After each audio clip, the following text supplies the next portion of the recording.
कृष्ण, अभी मना किया ना मैया ने?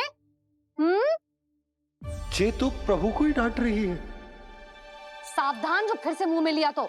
यशोदा, तुम्हें पता भी है तुम किस पर क्रोधित हो रही?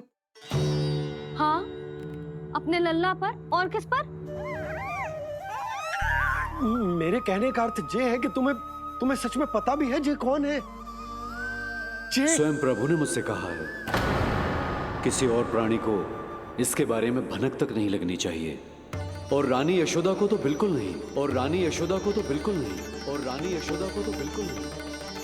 यही कहना चाहते हो ना आप कि मैं गोकुल के राजकुमार को डांट रही हूँ? अरे पर मैया और बाबा का स्थान तो हर पद से ऊंचा होता है ना जी।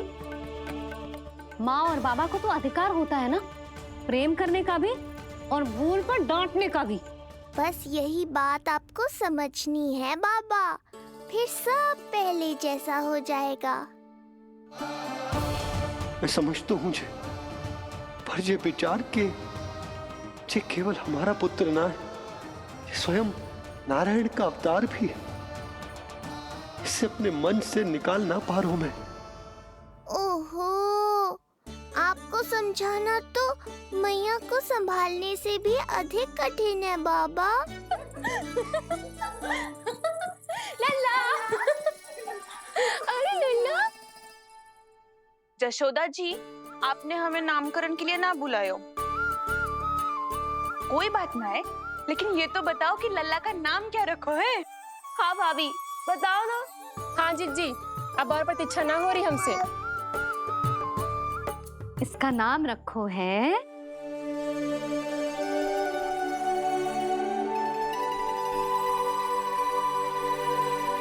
कृष्ण। कृष्ण? कृष्ण बहुत प्यारा नाम है, लेकिन थोड़ा कठिन है। मैं तो इसे किशन बुलाऊंगी। सही कहो, मैं भी इसे प्रेम से किशन ही कहूंगी। क्यों किशन? मेरे लिए तो जे किसना है।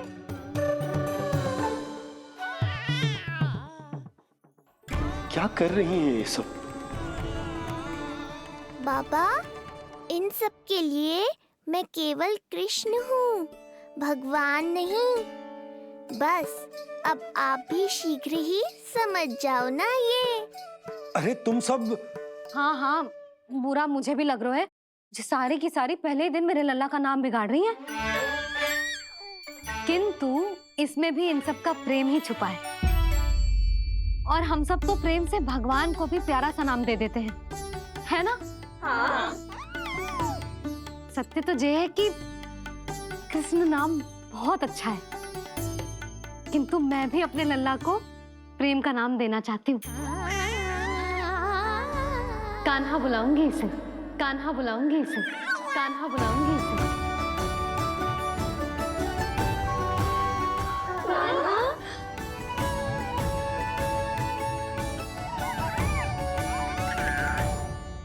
कान्हा, अनोखी ध्वनि, सहज सा मीठा। मैं भी इसे कान्हा ही पुकारूंगी।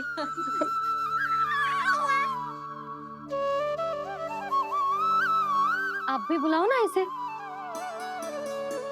आप एक बार बुलाकर तो देखो, झट से पलट कर देखेगा आपको ये हमारा नटखट कान्हा। प्रभु, ये सब आपका सत्य ना जानती, पर मैं जानता हूं। अब इस मुख से आपका नाम केवल भक्ति भाव से ही निकल सकता है, वात्सल्य भाव से ना। जी की लल्ला का भी तो नामकरण हुआ था ना अपने लल्ला के साथ। हाँ भाभी, क्या नाम रखा गया है इसका? हाँ, बताओ ना। हाँ भाभी, बोलो ना, बताओ ना जीजी। ना, देखो, एक मैया से उसके लल्ला का नया नाम बताने का आनंद मैं ना छीन सकती। यदि तुम सबको कान्हा के दाऊ का नाम जानना है तो चलो सबके सब रोहिणी जीजी के पास। हाँ, सही कहो, सही कहो। मैं अभी आई। हाँ,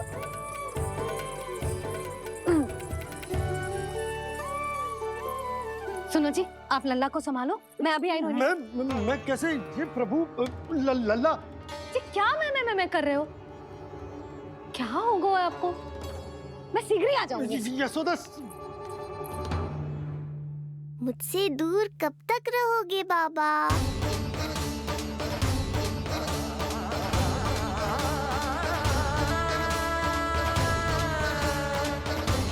एक बार मेरी ओर देखो तो सही।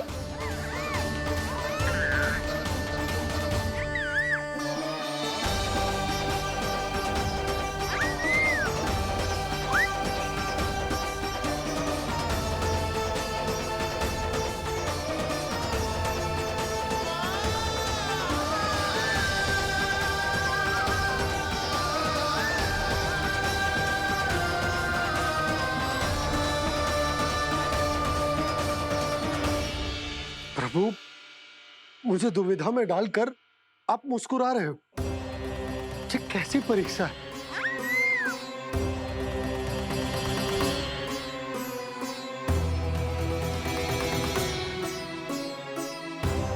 ये क्या कर रहे हैं आप? पिता का स्थान पुत्र के चरणों में नहीं होता, पुत्र के सिर के ऊपर होता है उनका हाथ, उनका वरद हस्त।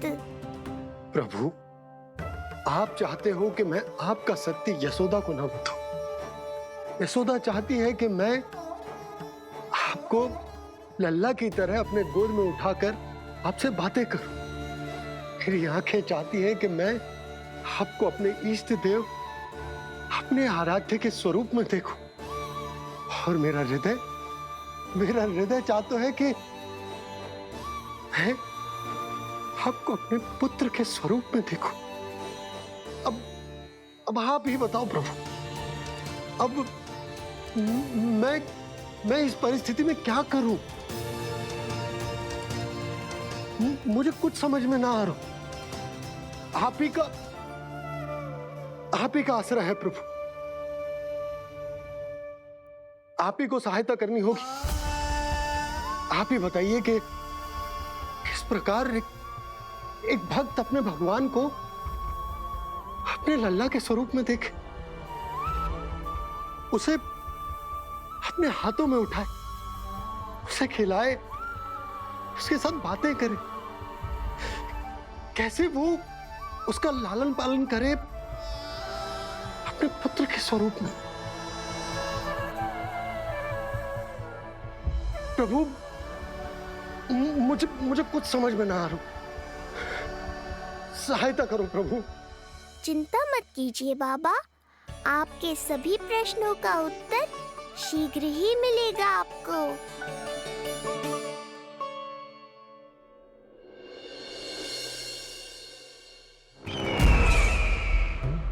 ऋषि गर्ग पधारे हैं महाराज।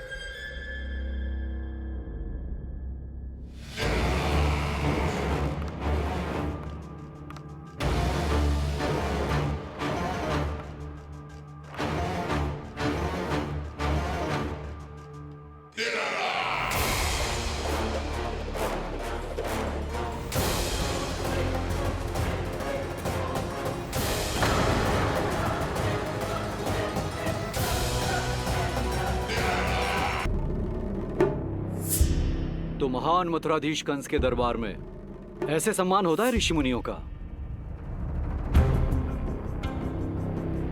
नहीं नहीं ऋषिवर, ये तो केवल एक उदाहरण है कि कैसे एक विष्णु भक्त का सम्मान नहीं किया जाना चाहिए। तब तो अच्छा ही है। मैं यहां तुमसे सम्मान की अभिलाषा लेकर नहीं आया हूं।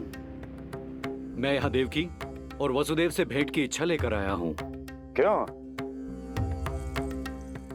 मेरे विरुद्ध कोई षड्यंत्र रचना चाहते हो? जो सदैव दूसरों के विरुद्ध षड्यंत्र करता है, उसका संपूर्ण जीवन इसी भ्रम में बीतता है कि सारा संसार उसके लिए षड्यंत्र कर रहा है। परंतु अन्य व्यक्तियों के पास इससे भी अत्यधिक महत्वपूर्ण कार्य होते हैं करने के लिए। यह महत्वपूर्ण कार्य करने की आपकी यह इच्छा इस दरबार में पूर्ण नहीं होगी ऋषिवर।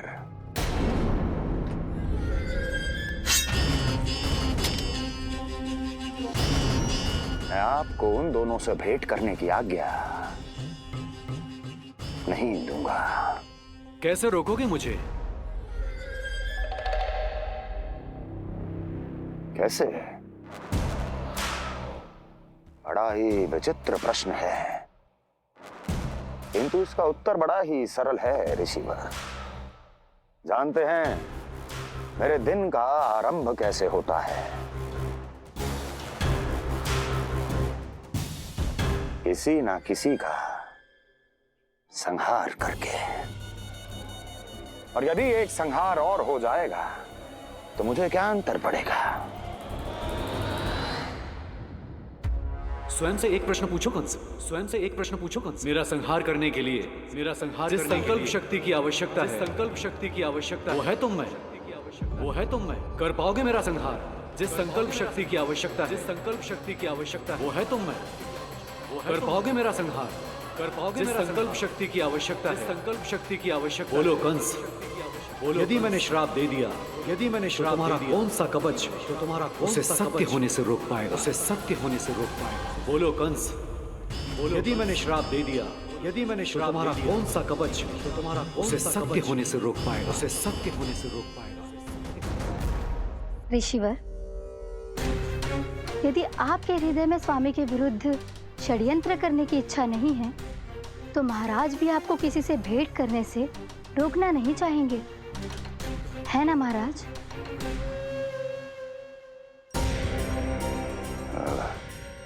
हाँ, आप उन दोनों से भेंट कर सकते हैं।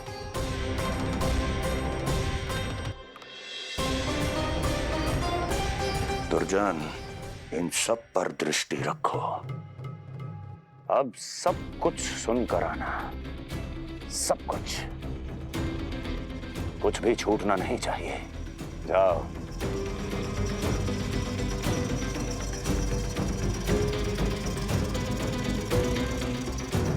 लगता है प्राप्ति राजकार्य सीख रही है मुझसे।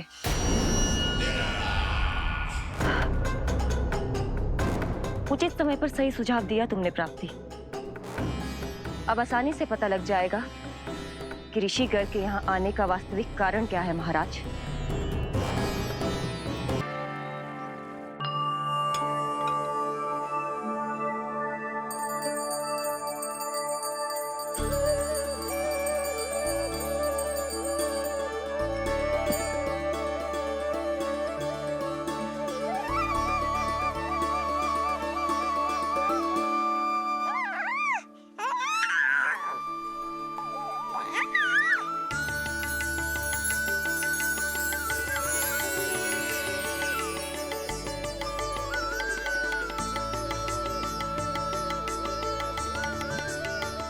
स्वयं नारायण मेरे घर में है तो ये फूल उनके चरणों में क्यों चढ़ा रहा हूं? तैयार होगा मेरा लल्ला। किंतु बुरी दृष्टि वाला टीका लगाना तो भूल ही गई तेरी मैया। अभी आ।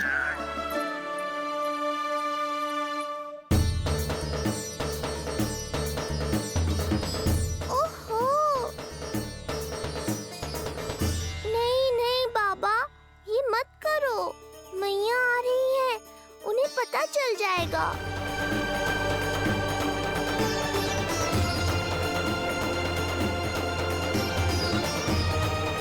ये फूल तो आपके चरणों के लिए ही बने हैं प्रभु, इन्हें स्वीकार करें। बाबा, ये सत्य मैंने आपको अपना साथ देने के लिए बताया था, अपने आप को फंसाने के लिए थोड़ी ना।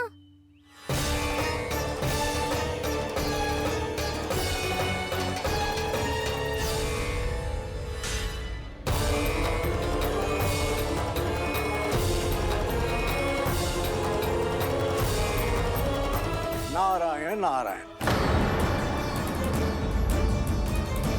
प्रणाम पंडित जी। नंदराज जी, रानी जी, बिटिया के पांव भारी थे ना, तो उसे लिवाने समधियाने चला गया था। वहां कुछ अधिक ही समय लग गए। आज वापस आया तो पता चलो कि स्वयं गर्ग ऋषि ने लल्ला का नाम रखो है, सो मिलने चला है। क्या नाम मिलो है इसे? उन्होंने लल्ला का नाम कृष्ण रखो है। उन्होंने लल्ला का नाम कृष्ण रखो है।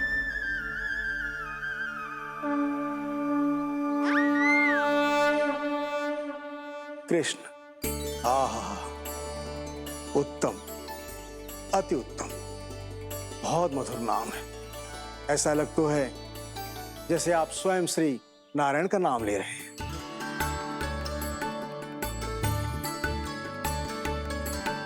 स्थिति को और गंभीर मत बनाओ पंडित जी।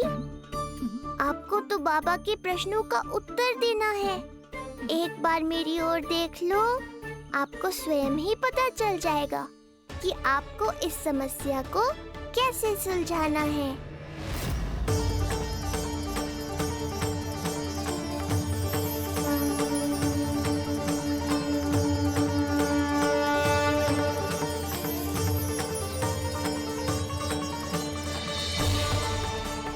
पंडित जी मेरे लल्ला को टकटकी बांध के देखे क्यों जा रहे हैं?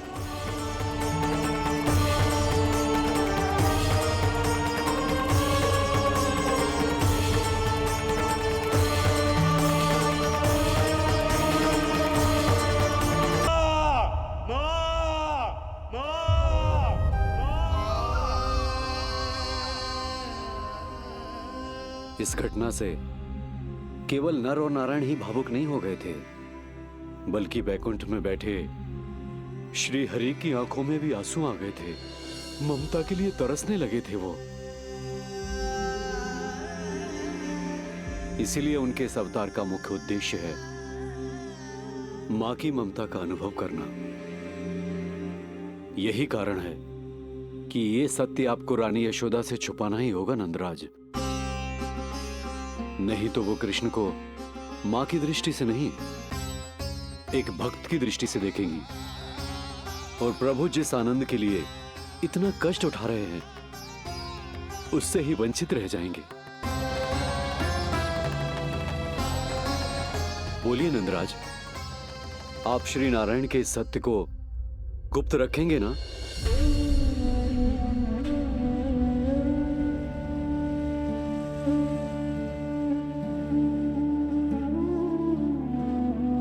प्रभु ने मुझे कैसी दुविधा में डाल दिया है गुरु।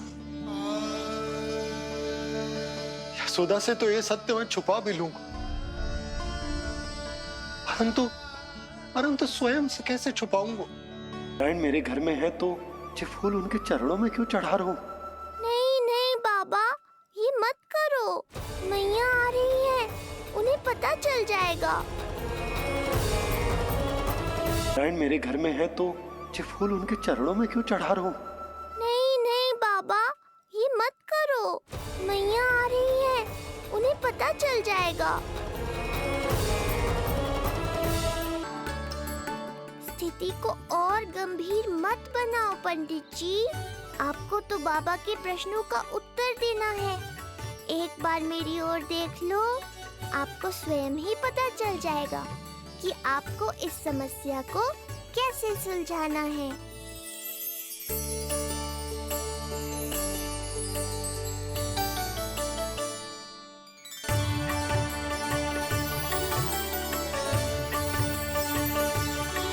क्या हुआ पंडित जी?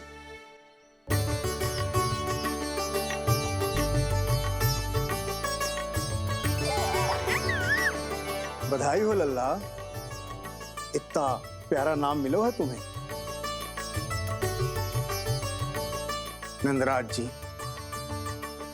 जब भी मैं लल्ला को देखता हूं तो मुझे भगवान श्री राम की झलक दिखाई देती है। क्यों ना दिखाई देगी, उन्हीं के तो अगले अवतार हैं ये।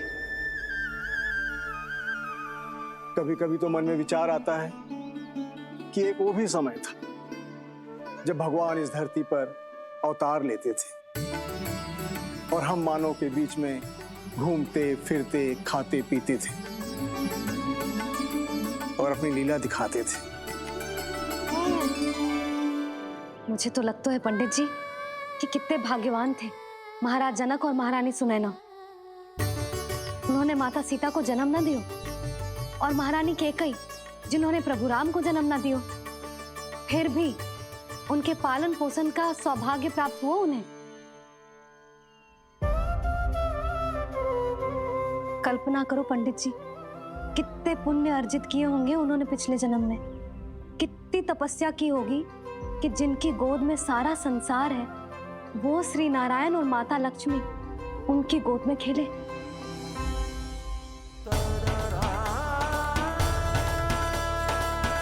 संसार में अवतार लेकर सांसारिक नाते भगवान को भी निभाने पड़ते हैं, फिर हम तो मानव हैं। संसार में अवतार लेकर सांसारिक नाते भगवान को भी निभाने पड़ते हैं, फिर हम तो मानव हैं।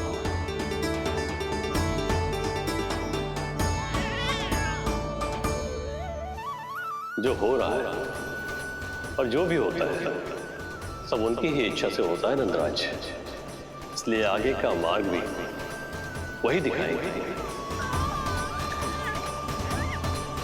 तो आपने मुझे मेरे प्रश्नों के उत्तर दिला ही दिए।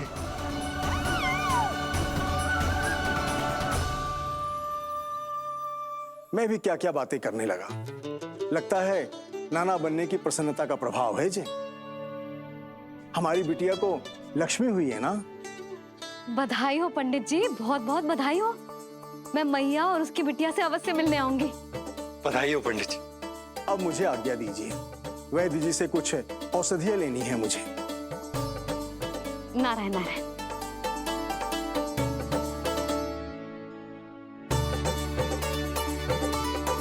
आजा लल्ला, आजा।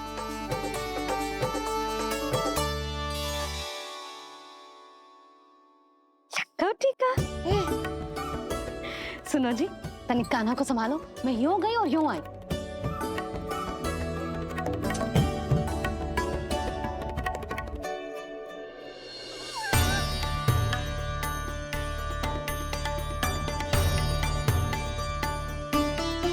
क्या हुआ? मैं देख रही हूँ नामकरण के बाद से एक बार भी आपने कान्हा को गोद में ना लिया है। सब ठीक है ना? हाँ, सब ठीक है। अब सब ठीक है। लो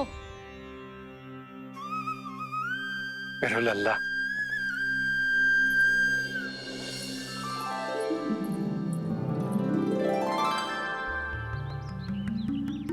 आपका बहुत बहुत धन्यवाद ऋषिवर। यादवों का कुलगुरु होने के नाते ये तो मेरा कर्तव्य था पुत्री। मुझे क्षमा कर दे लल्ला।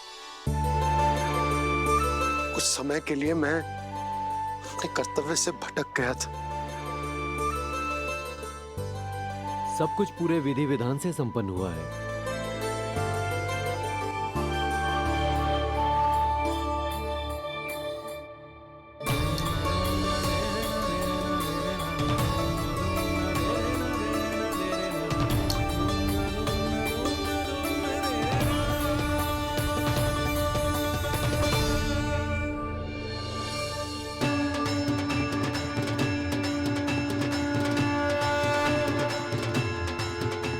जो नाम मैंने दिया है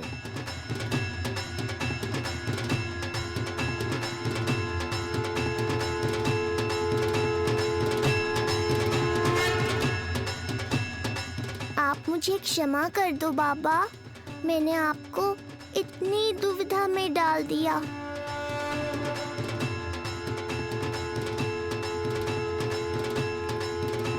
और इस तरह नंद को सब कुछ पता चल गया। आप दोनों चिंता मत करिए, सब ठीक है।